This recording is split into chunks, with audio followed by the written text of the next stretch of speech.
Well, welcome everybody. Welcome to the Emerging Women Power Party. Thank you. My name is Chantal Perrat, and I'm the founder of Emerging Women. I'm the host for the Power Party. Thank you. Thank you. If you want to find out more about membership, I think Sera is here. Is she around? Okay, she might not be here, but we'll send something out, where you could talk to, we've got some, you could talk to the AVs in the back here. Okay. All right, so now we're on to Emerging Women, my favorite part. So everybody who's here is here to celebrate some kind of emerging that they're feeling inside of them. And I don't know about you, but I look around me and I see women, and it's not just in this room. I feel like I'm at the airport, or I'm lying at the grocery store, and I feel the feminine, this sort of cosmic feminine rising around me. And I'm in women's circles, and time again, I'm surrounded by women who are taking courageous steps, and they're saying, you know what, I feel like I've been compromising myself, and I'm feeling I can finally say no to that compromising. And I really don't know why, but now's my time. And it seems that that is happening on a grand scale. So on one level, and this might be a little weird for some because I know this is a tech community. We got people here from Amazon and Microsoft, okay, just bear with me. But the cosmic feminine is rising, okay? Yeah. It's just happening. And it's giving us permission. When you have something that big rising, it's actually affecting all of us on an individual level. And so we have a responsibility and an opportunity. And the responsibility, it's not just about having women in leadership positions. That's great, and I appreciate that, and I want that to happen. But we want to assume leadership roles with a certain consciousness that respects the feminine. Yeah. It's not an opportunity to merely inherit the current structures and everything else that's been developed heretofore. Our infrastructure has been developed with a masculine behind it. And the opportunity is that we can actually erase the whiteboard and start from scratch. And that's the opportunity. But we can't do it without the conversation. So this is less about men and women, and I'm going to move into this area of masculine and feminine. And what's interesting about this is I was doing a podcast with Alanis Morissette. I'm trying to like say that casually because I was like, how am I going to say that? I did a podcast with Alanis Morissette. That's really, if I'm going to be authentic, that's really where I'm at. Okay. And she was like, well, you know, I try not to, I've noticed that feminine, masculine, I usually use yin-yang. And it's so funny, I'm like, oh, yin-yang is more palatable than masculine, feminine. It used to be yin-yang was like, you know, that's Eastern. That funny Eastern stuff, you know, and now it's like, oh, yin-yang, yeah, I got it. Masculine, feminine? Oh, yeah, that's, I don't know. And, you know, there's something about the feminine when we say the feminine. It's a little like, oh, gosh, you know, what is that? That's because, and masculine's a little bit easier, right? We say masculine, okay, yeah. Feminine, it's like, oh, that's, you know, what are we going to do here? Just calm down, you know. I'm getting hysterical. But, you know, the truth is, right? I mean, it is the feminine. And it's rising, and we can talk about it with confidence and with force and with fierceness because that's the energy behind it. And so we're resurrecting something. It's not like it's coming for the first time. These things come in cycles, right? But it's coming. This is a big cycle that's happening right now. And so what does that mean, masculine, feminine? Well, one of the things that I have in my history is that I actually used to be a guy. I mean, I really did. Not physically, but like... I actually was a dude. I mean, I worked like a dude, and I know that if I asked for a show of hands, which I won't do, but I'm tempted. Well, okay, how many of you have worked like a dude? Yo! Okay. That's what I'm saying, right? So the masculine, there was something that happened to me when I was in a medical devices industry. It was super masculine. I was the only woman. And even to some degree in publishing, and just because I'm in sales and marketing in that industry, that I led with what I saw in the world was working for people. I led with my masculine. I was a driver. I had blinders on. It was like I had a vision, and it was very singular line focused. Not interested in the story, not interested in the magic, really interested in getting those numbers in and making the goals happen. And there's a place for that. There is definitely a place for that. When you're creating infrastructure in society, you want a linear mind, okay? You're working with your mind. It's a whole different energy. And it's been great so far. We've got technology, we've got roads, we've got bridges, we've got cars. All these things that actually have built society were primarily built on masculine energy, and we are thankful for that. But what's happening now is that society is becoming a little bit more complex, and it's requiring a lot more subtler energy. And the energy's so subtle. It's about connection. It's about being receptive and getting feedback on multiple levels, not just through the brain.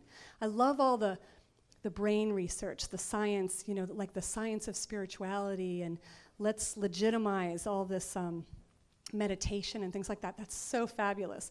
And yet, I think that there's part of us that, especially people who are driven more by the feminine, it's like, do we need that? We already know. Like, why do we need to quantify it? And so, same with science and medicine and a lot of statistics. All that is great, and we do want it. But what's happening now, it's almost like we're moving towards, and again, Microsoft and Amazon, stay with me. It's such an extreme level of connection. In the software industry, there is a term for this. It's called connectivity. That's the big thing. I know, I just discovered this, so I'm kind of like, connectivity. Okay, so I just thought that was fascinating, hearing that there's actually a term for it. Well, the feminine is so naturally connective. That's what they do. The masculine's more singular. We're more connective, and we do it through intuition, emotions. We do it on the subtler energy. And connection is, connection takes collaboration to another level. For instance, collaboration's great. First we had competition, and then we got hip to, hey, we need to partner. Okay, let's partner. But the advanced, more subtle, more deep version of that is connection. Because when we're connected and I'm across the world and something comes up that relates to you because I love you or because I feel so fond for you, I'm going to think of you and I'm going to send something to you. That takes collaboration to another level. So that's an example of a feminine principle that's playing out, that's actually becoming a movement. Vulnerability, the work of Brené Brown, has been just outstanding.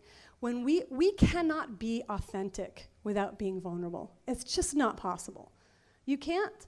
You can say, I'm being my authentic self, but I'm going to put a boundary here and a boundary here, and it's not about no boundaries. But unless you are vulnerable, and this is another thing the feminine does very, very well. The feminine is inherently vulnerable, okay? That's what we do. And so when we're vulnerable, then we can be authentic. Now we're creating something here. Authenticity, receptivity, receiving people, really listening. Okay, I had to learn or unlearn my anti-listening thing. I felt like I was coming home. I was like, of course I want to hear what people have to say, but I was so trained to just stay focused that it really was a practice. And then once I got it, I was like, this is home. But that's happening, and it's happening. It happened to me, and I know there's people out there that this is happening to. So receptivity, vulnerability, the body, okay? A lot of work on the mind. Well, the body has its own wisdom. We give so much credence to the mind and the brain. But there is a whole thing that we're not even discovering here, and that's the intelligence of the body, which has its own communication. We don't even know yet. The studies haven't been done because there's been no focus. There's been all the focus on the brain. Wonder why? Okay, because that's where the masculine naturally lives. Okay, once we get into the body, now this is where I'm going a little crazy, but I fully believe this. We're going to start communicating and connecting on another level. Okay, it's almost going to be telepathic. I actually feel if you stood with someone and actually felt their energy in your body and you get a hit on something and you almost feel like you're, oh my God, like, am I psychic now? I mean, like I've been wanting this forever. Am I finally getting psychic? But, you feel it. You feel that. And I feel like there's this book, Stranger in the Strange Land, where they use this term grok. That is the future, where we're going to be grokking each other. And that's going to, no, I'm serious. I'm going to like know you on a very internal, external level. Yeah. Have you read the book? It's a little saucy, but anyway, I recommend it. If nothing else, to understand the grok. To grok the grok, that's where it's at. That's the future of communication, and that requires that subtle energy that we naturally carry because women lead more with the feminine, okay? I remember, my husband said to me the other day, I said, what's your hit? I'm like, what's your hit on this? I'm always asking him on business things, like, what do you think? Should I partner with these? What's your hit? He's like, babe, every time you ask me what my hit is, I get panicky. I can't take it.